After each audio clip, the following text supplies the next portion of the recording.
Oke, Pak Dekan, saya coba share apa yang kami bayangkan ya. Sebetulnya ini tidak melulu dari kantor staf presiden. Tadi yang itu sudah cukup. Tapi apa yang kami bayangkan dalam konteks ilmuwan di Indonesia untuk menuju 2045. So, saya ini agak bingung ini membuat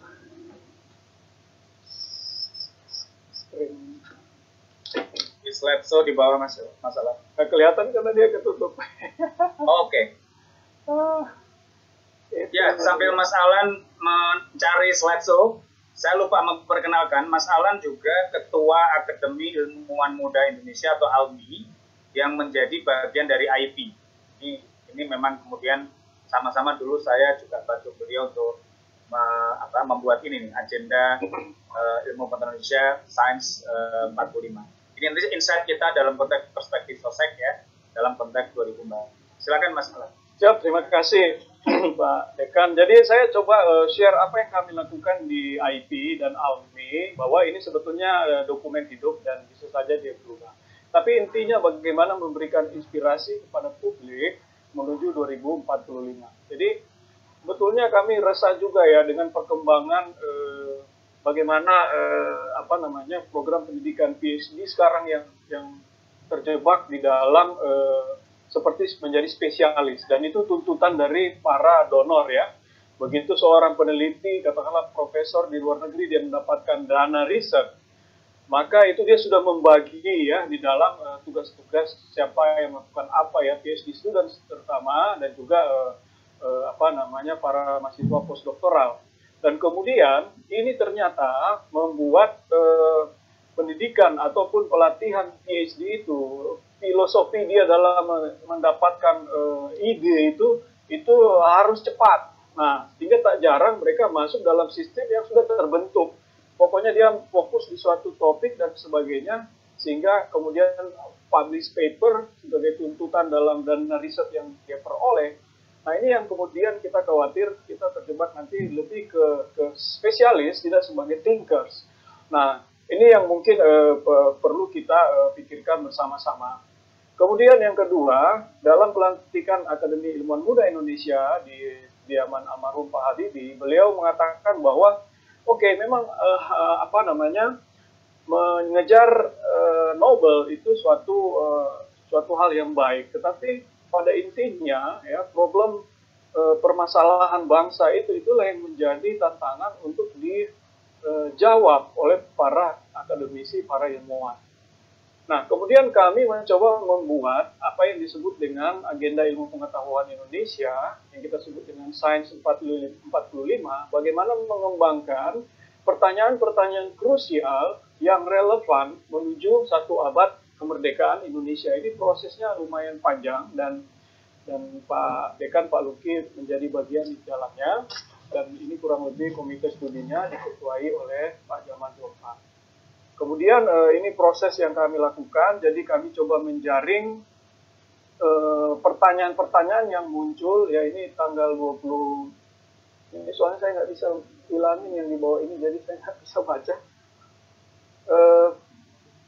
Kami mencoba menjaring pertanyaan-pertanyaan tersebut, kemudian kita coba mengerucutkan menjadi 45 pertanyaan. Jadi mulai 2014, kemudian beberapa pertemuan, dan terakhir kita memberikan buku ini pada salah satu pendiri dalam hal ini almarhum Pak B.J. Habibie. Nah, jadi di dalam Sains 45 itu ya, komite studinya 17 orang, 8 gugus pertanyaan, 45 pertanyaan krusial yang kami sari sekali lagi dari lebih dari 100 pertanyaan yang muncul. Nah, jadi sehingga magic numbers-nya itu adalah 17 Agustus 2045. Ini kurang lebih 8 gugus pertanyaan, di mana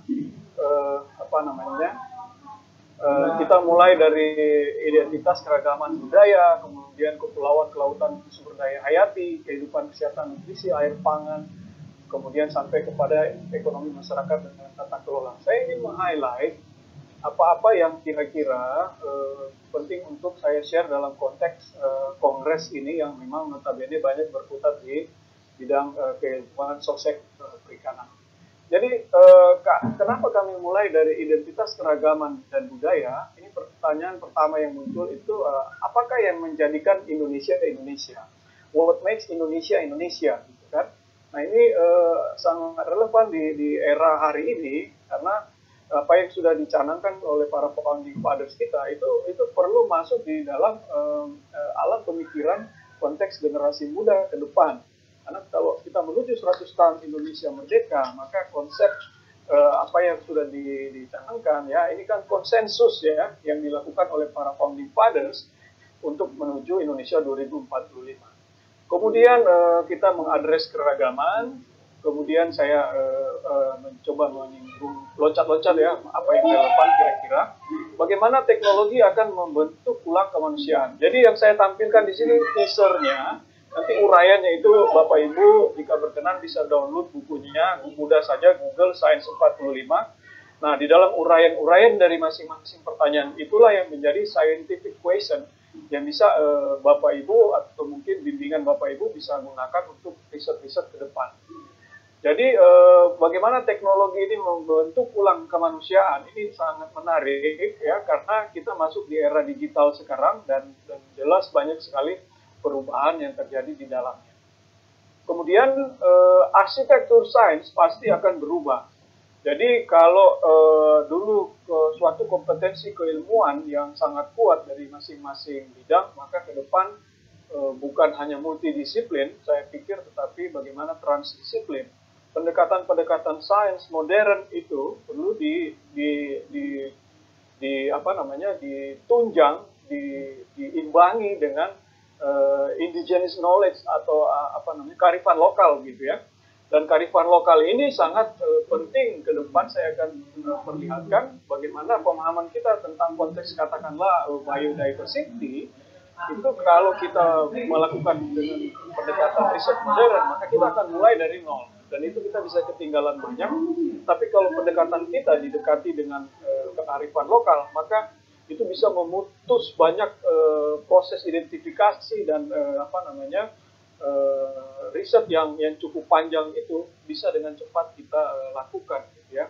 Jadi ke depan memang transdisciplinary approach ini sangat penting sehingga tidak ada lagi sekat-sekat dalam bidang keilmuan. Nah, kemudian di dalam yang kedua, klaster yang kedua, nah ini yang ini nanti akan sudah kita turunkan terkait dengan biodiversity ini dalam buku selanjutnya. Namun saya ingin ini karena Hayati ya, tetapi saya ingin meng-highlight apakah mungkin ya dalam doktrin poros maritim dunia ini, penegasan poros maritim dunia ini, karena ini apa yang disampaikan oleh Pak Jokowi itu penegasan.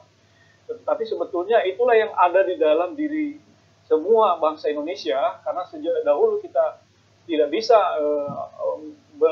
mengatakan bahwa kita bangsa daratan. Tapi sejak dahulu ya, sejak era Sriwijaya katakanlah peradaban itu, kita ini memang sudah bangsa maritim. Jadi doktrin poros maritim dunia itu sebetulnya penegasan apa yang sudah ada di dalam diri kita. Nah, bisa nggak ini bisa menjadi masa depan kita gitu kan? Nah, kemudian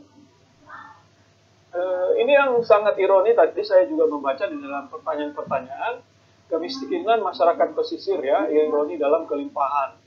Nah, jadi kalau saya baca buku yang dilakukan peneliti-peneliti Amerika ketika zaman Belanda ya, di awal abad 20, 1920-1930 yang publish di New York, itu saya ketemu persoalannya itu masih sama dengan persoalan hari ini, bahwa masih berbicara perikanan yang teknologinya sangat sederhana, kemudian isu-isu akses perairan ya, terutama masyarakat tradisional itu masih muncul di hari-hari ini. Itu yang diadres oleh buku yang saya baca yang publish pada tahun 1920-1930. Nah, selain akses tradisional fishing ground itu, akses teknologi dan juga akses pendidikan, bagaimana melahirkan generasi muda nelayan tetapi dalam konteks yang berbeda. Nah, ini yang memang menjadi tantangan dan saya pikir mirip juga dengan petani, tidak hanya nelayan. Kemudian di klaster yang ketiga ini menarik kalau dikaitkan dengan COVID yang kita hadapi pandemi hari ini gitu ya. Jadi you are what you eat gitu ya, ada pameo seperti itu. Jadi kalau ternyata apa yang kita makan itu membentuk tidak hanya kehidupan kita ya, dalam konteks tubuh, tetapi juga dalam konteks pola pikir, karena microbiome yang ada di dalam perut kita itu ekologinya itu diatur, dikontrol oleh apa yang kita makan gitu ya. Sehingga zaman dulu kalau ada orang tua kita atau kakek nenek kita mengatakan ya biarin aja anak-anaknya main di lumpur, main di alam gitu ya, karena rupanya itu akan membentuk ekologi yang ada di dalam perut kita gitu ya. Nah, Indonesia sangat beragam ya, mulai dari Sabang sampai Merauke, Rote sampai Talaut. Itu makanan dan polanya itu berbeda-berbeda, sehingga melahirkan pola-pola pikir yang juga sangat berbeda ya, termasuk daya tahan tubuh dan sebagainya. Dan dalam konteks COVID-19 ini ya, kita waktu buku ini terbit 2014 ya, laju deforestasi, pertambahan penduduk, perubahan iklim dan sebagainya, ternyata ini berperan di dalam penyebaran kuman termasuk virus ya, dari hewan ke manusia dan seterusnya. Sehingga ke depan juga kita perlu mencari di alam ya. Dan hari ini memang cepat sekali proses pencarian vaksin, tetapi ke depan memang kita harus by design ini ya, mencari vaksin ini dari alam langsung. Dan tadi saya menyinggung kearifan lokal, itu sangat membantu supaya kita tidak mulai dari nol. Saya teringat sedikit saja saya share ya, bagaimana rekan kami di IPB ya, Pak Irjal, itu ketika ke Sulawesi Tengah itu menginjak satu ikan yang Bapak Ibu tahu kalau sering nyelam itu ya, ada ikan lempu ya, yang itu sangat beracun gitu ya. Tapi kemudian dengan saya tidak berbicara magic dalam hal ini, tetapi bagaimana orang lokal di situ, orang Baduy atau apa gitu ya, memberikan suatu ramuan yang bisa melokalisir racun itu sehingga dia tidak naik ke jantung ataupun ke otak. Nah, kemudian ketika Pak Irjal kembali ke Bogor, dia operasi di BMC di Bogor, kemudian racunnya dikeluarkan. Tetapi bagaimana racun ini bisa dilokalisir, membentuk koagulasi dan dia sebagainya, ramuan apa yang dipakai, nah itu kan sangat menarik untuk dilakukan dengan pendekatan riset modern. Dan menurut saya masih banyak hal ya yang sayangnya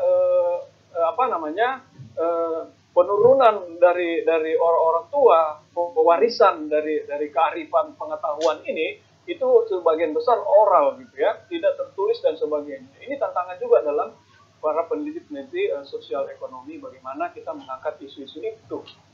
Saya cepat saja memang kena waktu. Jadi bagaimana kita kemudian mencari obat ya, mencari vaksin, mencari serum dan macam-macam, itu semua ada di negara kepulauan paling besar di dunia, yaitu negara kita.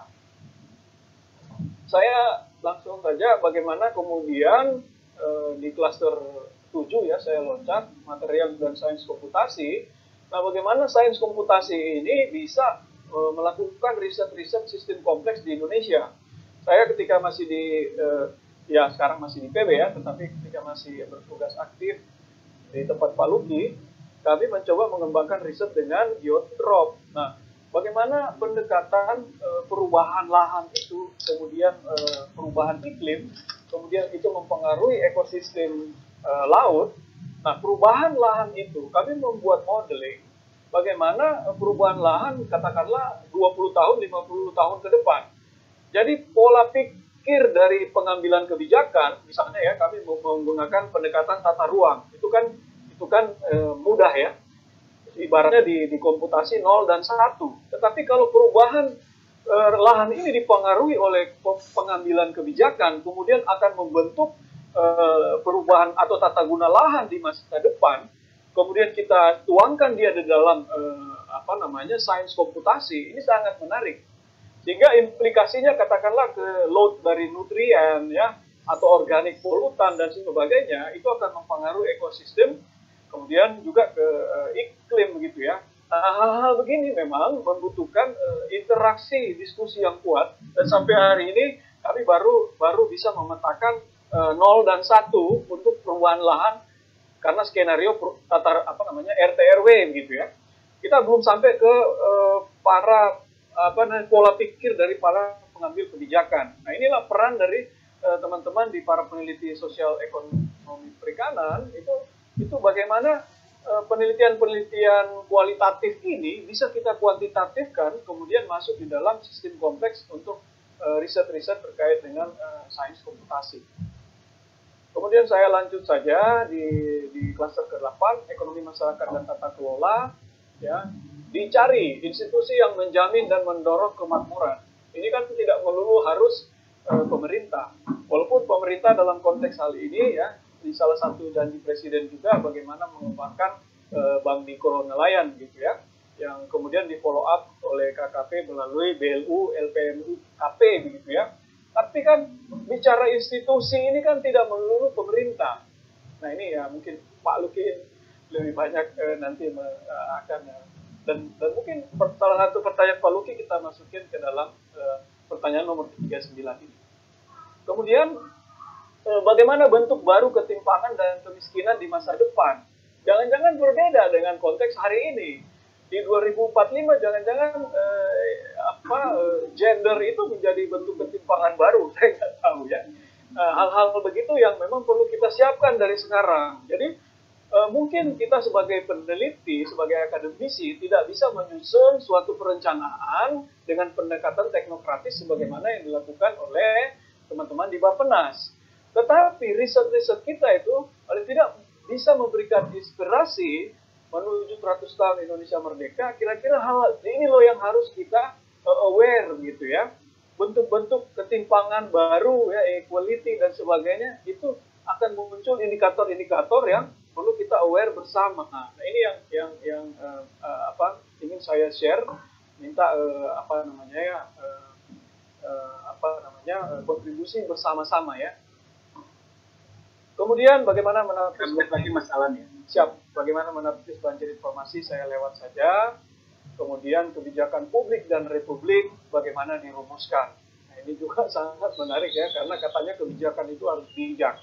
Ya, Bapak Panglima Besar mungkin bisa tahu banyak terkait hal ini. Dan pendidikan yang membangun tentunya manusia. Hari ini kita berhadapan dengan pandemi, pola-pola cara-cara atau pendekatan pendidikan sudah berbeda. Apa iya ya, budaya ilmiah, kearifan lokal, teknologi itu bisa membentuk karakter kita. Nah, ini yang sangat menarik. Nah, kemudian kami lanjut ya kepada yang kita sebut dengan science for Indonesian Biodiversity, karena kita memiliki comparative advantage. Ya, kalau kita mulai dengan teknologi, dengan ide-ide yang lain, mungkin kita ketinggalan negara-negara lain. Tetapi biodiversitas ini kita memiliki keunggulan komparatif yang tidak dimiliki negara lain. Saya lanjut saja, ini sebagai ilustrasi bagaimana Rumphius ya, pada tahun 1627-17an ya membuat buku ya, 3 buku besar-besar ya, The Angonis Herbal ini.